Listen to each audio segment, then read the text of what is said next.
Bago ka bigyan ng medical form, tatanungin ka muna kung meron ka ng CDE or yung certificate.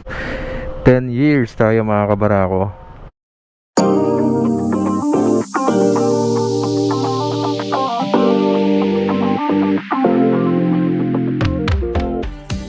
Good morning mga kabarako. Welcome to Pasig City. Ayan. Solid ang traffic ngayon. So for today's vlog mga kabarako, pupunta tayo ng Pasig LTO. Mag-re-renew tayo ng ating lisensya. Hindi totoo yan. Bola lang yan. Ang ating expiry is August pa. Kaya lang gusto natin maka-avail ng 10 years validity.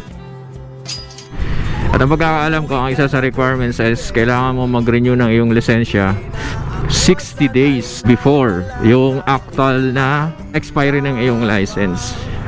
Paano masabi? Alright, so hindi natin alam yung kalakaran, pero nag-secure na ako ng CDE or yung tinatawag na Comprehensive Driver Examination sa online, no?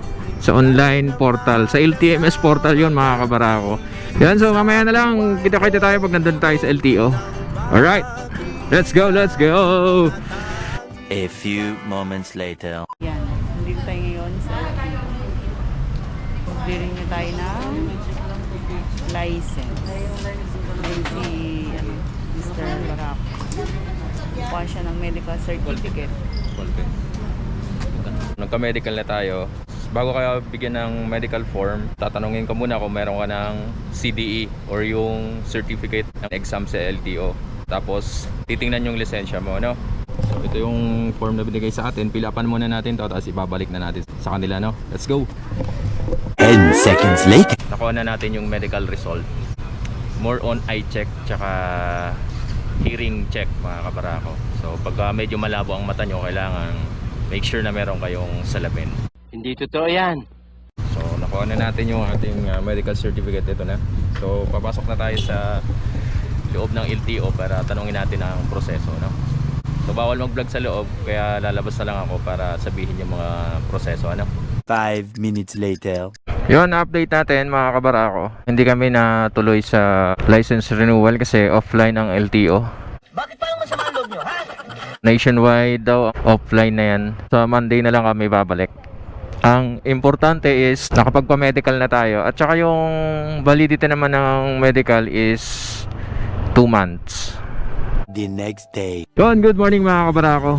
Back to LTO, Pasig tayo. So hopefully online sila ngayon. Yan mga kabarako, dito muna tayo sa LTO Pasig District. So online na daw. Baliktad na pala eh. Dito na sa kaliwa ang entrance. Hindi ko nakita. Kamote. Alright, so update na lang tayo mamaya. Much later. 10 years tayo mga kabarako. 10 taon. Ayos. So update ko kayo sa mga steps na pinagdaanan ko. Alright, pauwi na tayo mga kabarako. So isa-isahin natin ang mga steps na pinagdaanan ko sa pagre-renew ng aking lisensya. So unang-unang step ay kailangan kumuha muna kayo ng CDE, Comprehensive Driver's Examination, or pwede kayong mag-exam sa online via LTMS portal, or pwede naman kayong pumunta sa inyong mga respective na LTO offices at itanong ninyo kung nag-o-offer sila ng on the spot na CDE, Comprehensive Driver's Exam. Pero kung ako sa inyo, mas okay sa LTMS portal kasi unlimited yung pag-exam mo, yung times na mag-exam ka. So pag nag-fail ka, pwede kang umulit ulit. Yun, how many items? 25 items. So ang passing is 13 points sa ba't maka 13 ka out of 25. So kailangan syempre meron kang account sa LTMS portal. Now after mo makapag-exam, mabilis naman agad yung pagbibigay ng certificate. Pwede mo nang i-print yung result ng iyong exam. Pagka punta mo sa LTO ay pwede ka nang kumuha or magpa-medical. So meron naman sa mga LTO offices, or kung ayaw mo naman, pwede kang kumuha ng medical sa mga accredited na LTO centers, no, or health centers. So make sure na accredited ng LTO, kasi baka masayang lang yung magpapamedical mo. So more on eye test, checking ng linaw ng mata, at saka yung hearing test. Pagpunta mo ng LTO, yung dalawang requirements na yun, medical and CDE, ang ipipresent mo doon sa evaluator kasama ng iyong lumang lisensya. So tatlo bale, no? So CDE, medical certificate, at saka yung lumang lisensya. Ipupuntahan ka sa Windows 7 for evaluation ng iyong papel, no? Tapos for payment na, after nang ma-evaluate ang iyong papel, nalagay na kung ilang years ang eligible ka.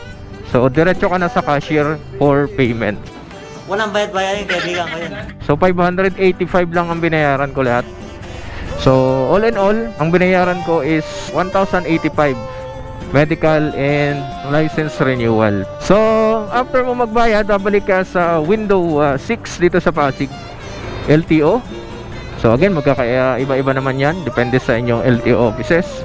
So ang gagawin naman doon ay for validation ng iyong fingerprint. So kung ikaw ba talaga yon. Tapos picture taking, and then tatanungin ka kung babaguhin pa yung pirma mo para papirmahin ka ulit. Waiting na lang ulit for printing na. So last step, Windows 6 is yung release ng iyong bagong lisensya. Yan lang mga kabarako ang ating experience sa ating license renewal ngayong 2022. Maraming salamat. Shoutout sa LTO Pasig sa napakabilis na proseso. Ayan. Nakakatawa. Siyempre, i-maintain natin yung hanggat maaari wala tayong violation para after 10 years ulit, no? Alright. Yan, hopefully may natutunan kayo sa ating vlog for today. Yan, maraming salamat. Huwag po kalimutin panoorin, like and share ng mga videos. Yun, Team Barako Motovlog, paalala sa inyo, don't forget to pray before you ride, never twist the throttle with your ego. So, mula dito sa Pasig, goodbye and God bless. Dito muna ako sa memory.